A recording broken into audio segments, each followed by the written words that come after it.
Truth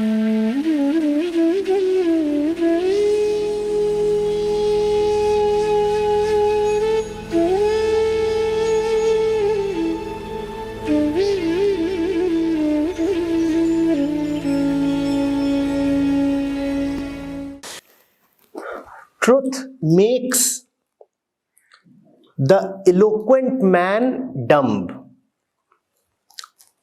Ashtavakra is saying, truth makes the eloquent man dumb.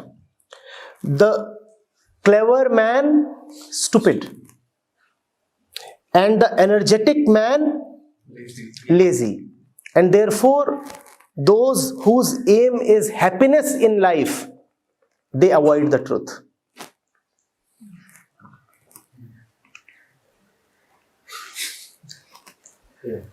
If you have been eloquent, you talk too much, then truth puts a lid on your mouth, because you start seeing the foolishness of your words. You used to yak so much.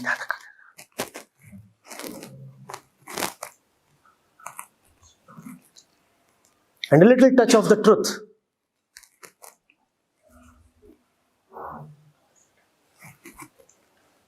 Awestruck. What to say? The words have been stolen away. It feels stupid to express the nonsense within. Similarly, if you have been clever, truth makes you see how stupid your cleverness is. So you give up on cleverness.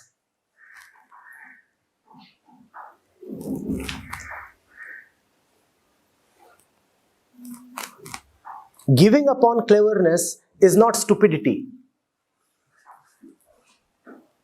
But in the eyes of the world, only two states exist. Cleverness and the opposite of cleverness.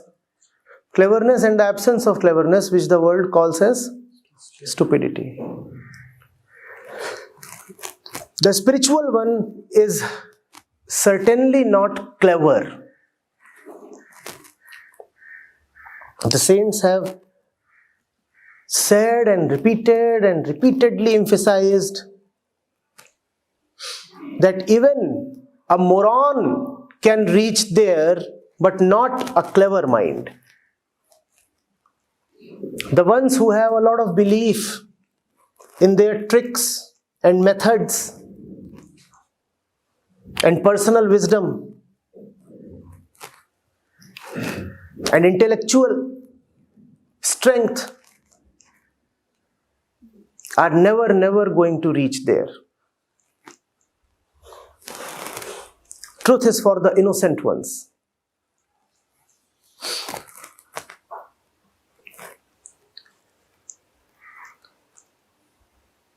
Similarly, the one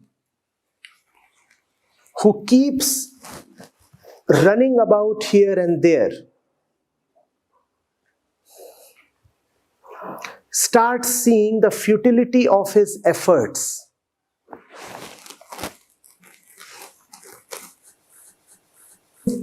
Incessant movement ceases. In the eyes of the world, the energetic man has become lazy. He has not become lazy, he has actually just become restful. But the world does not know rest. The world will call rest as laziness, which does not mean that rest and laziness are one.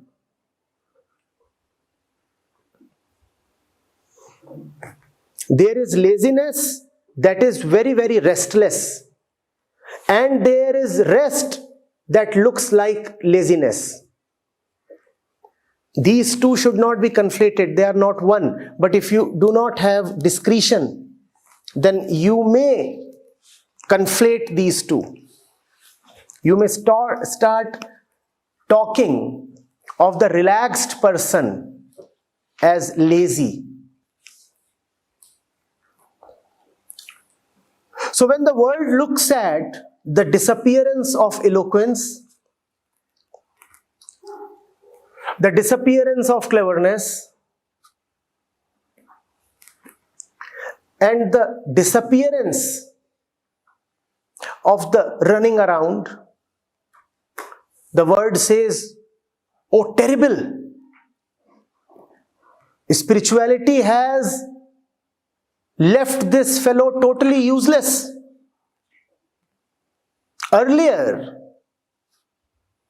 he was in fine fetter.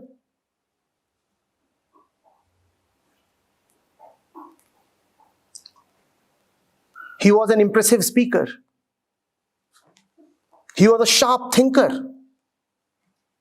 And he was a high achiever. Surely in fine fettle. We looked up to him. But this thing called spiritual realization has made him totally worthless, useless. Now he doesn't talk too much. Now he doesn't come up with clever ideas to win the world or gain pleasure or prestige or riches. And now he is not seen making frantic efforts to rise up the social ladder. He has become absolutely worthless. And having seen and concluded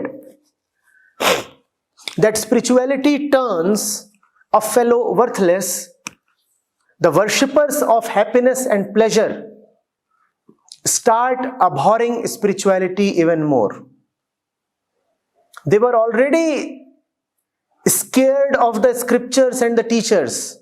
Now they may actively start hating the scriptures and the teachers. They will say, don't talk to me of Ashtavakra. I know what he did to my brother. My brother was such a nice man.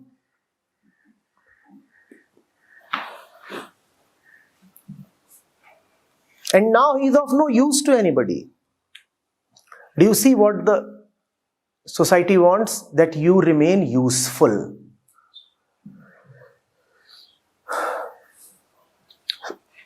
You remain useful. Useful to? And spirituality liberates you from being a useful slave to others. Therefore, the others will really dislike it when you turn spiritual.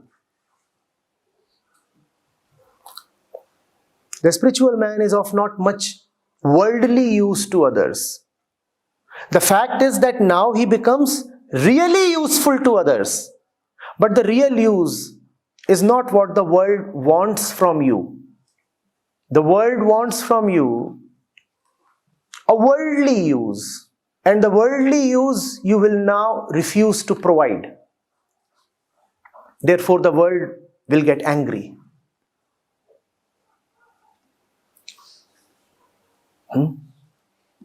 Does it mean he's incapable of enjoying pleasures of life? Does it mean he's incapable of enjoying pleasures of life? Yeah, he is now incapable of committing himself to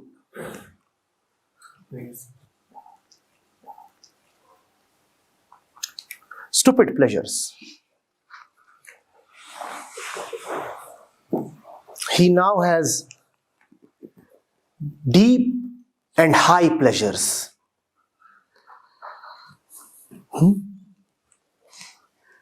He now has deep and high pleasures. So that's why in Bible, Jesus says once that Only those enter in the land of God who are innocent like children.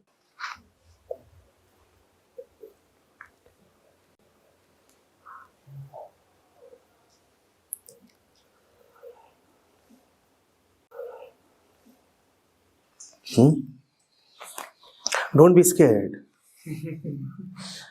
There are pleasures beyond pleasures. I did not speak on this to scare you away.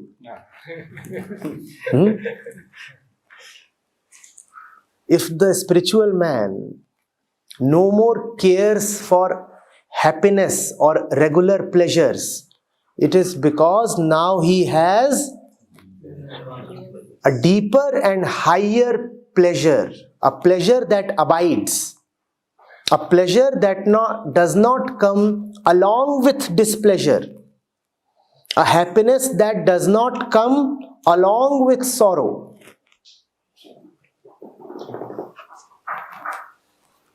What do you want? A small pleasure that comes along with displeasure, or a huge pleasure that comes only with itself? What do you want? A +1 that comes with -1, or a +100 that does not come with -100?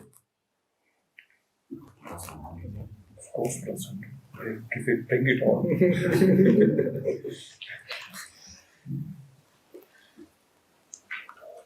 Acharyaji, I have received a lot of things. I am grateful for that. But at the same time, I feel indebted.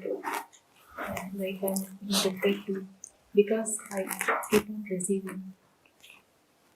So that what about this indebted? Settle the debt. But it is like heavy. Ever increasing that. Settle as much as you can.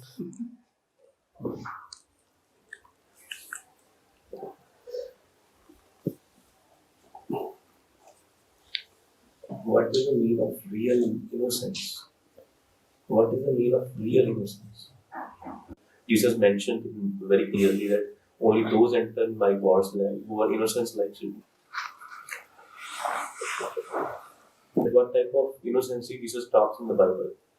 I just want to ensure that what type of. You know of one guilt from the Bible. What was the guilt of Adam and Eve? Took the apple. If guilt is to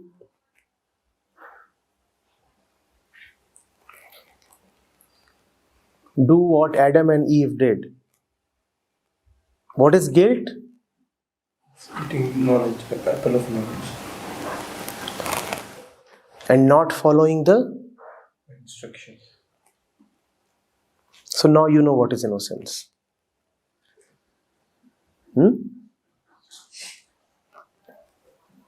Innocence and guilt are related words, right? Innocence is freedom from guilt. Yes.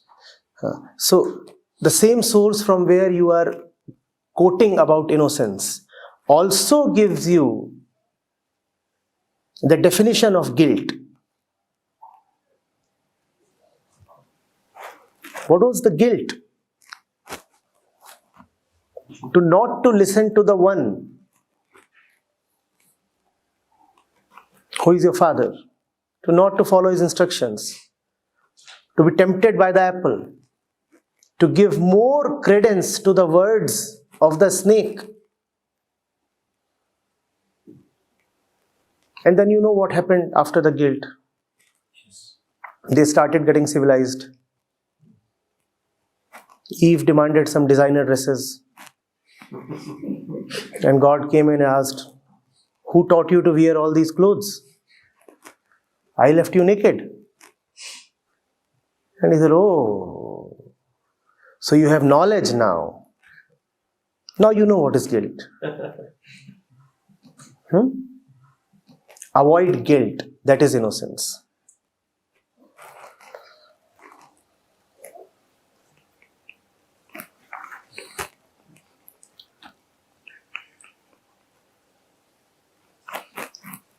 Innocent, you remain with him. Guilty, you consider yourself as earthly beings. They were subjected to the earth, banished from heaven. The innocent ones continue to remain in heaven. The guilty ones are banished to earth and they think of themselves as earthly beings.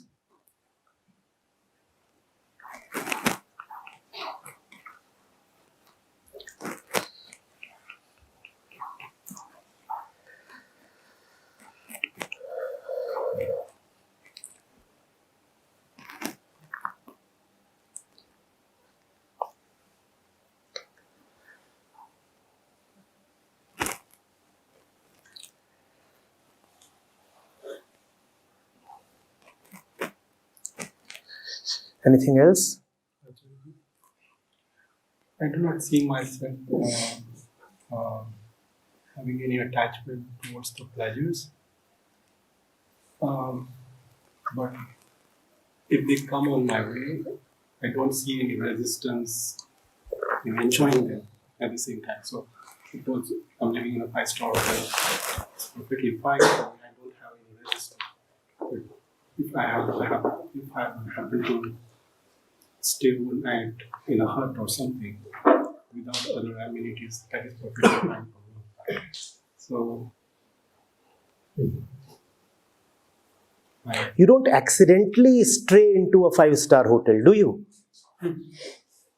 You're saying, if Providence brings me to a 5-star hotel, it is okay.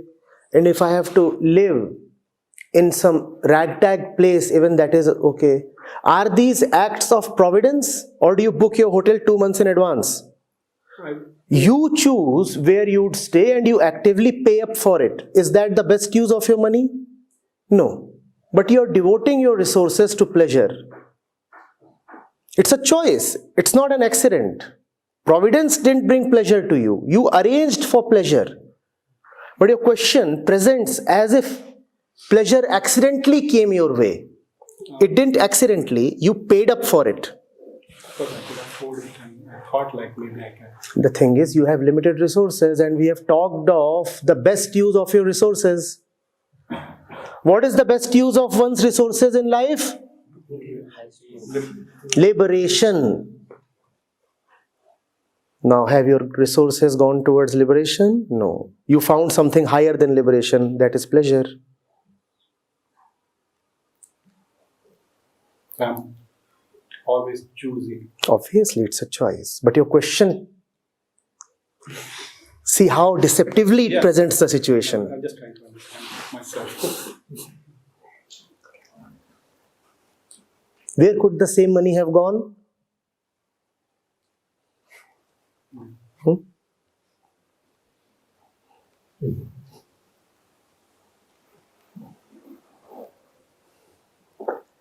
Pleasures are hardly ever accidental. And if accidental pleasures do come to you, fine. But these are pleasures that we pay for with our life. These are very, very costly pleasures, you know. Very costly. The chirping of the bird is an accidental pleasure. Unexpected rain might be an accidental pleasure. So the high tendency is still attached to the pleasures. Obviously, it is.